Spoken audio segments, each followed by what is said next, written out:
Corona, New Mexico is one of those lonely, high desert towns that depend on farming and ranching for economic survival. But as cattle numbers dwindle, many rural New Mexicans are looking to a new revenue source, one uniquely suited to the environment.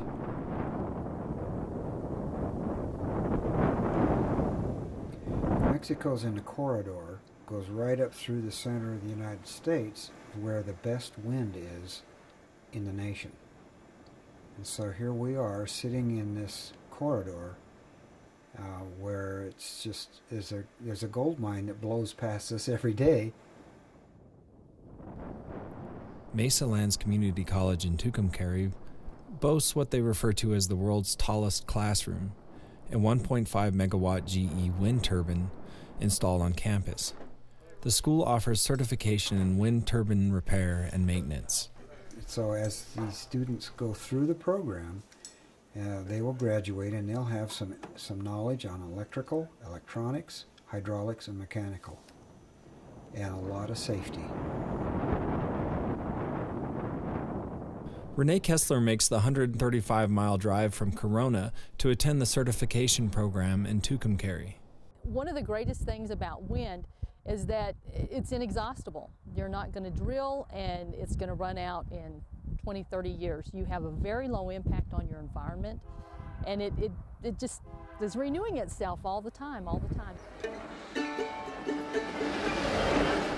Corona sheep and cattle rancher E.R. Bud Bagley is in negotiations to lease some of his nearly 4,000-acre ranch to a wind energy company. The Corona Village Limit sign sits in his front yard. Well, I think it's good for the country. It's going to cut down on some of the pollution. Not much, I don't think, but some. And you know, the wind always blows here in Corona. Bud is one of those Old West show-me cowboys. He's been ranching for 50 years and has learned to measure his words carefully. There's no industry here at all, other than ranching.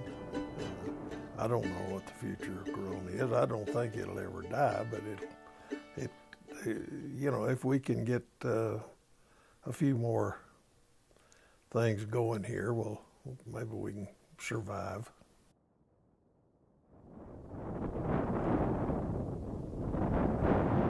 Corona's a very small community of about, I believe, 165 is our census at this point in time, and that would include some of the outlying areas. I envision Corona basically the same. You know, I really don't want it to become a big city with this and that and the other, because then it would lose its charm. You know, it's home because of the way of life that you can live. Though the current credit crisis is adversely affecting wind development, the major problem facing large states like New Mexico is transmission across vast, unpopulated stretches of land.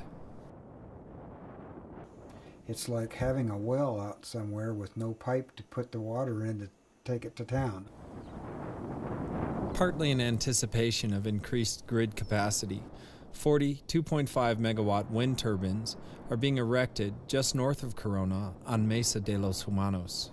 What you want is a wind that isn't really a terribly high wind, but is constant, and that's what we have here.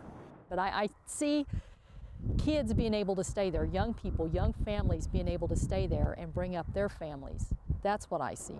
That's what I see as the benefit.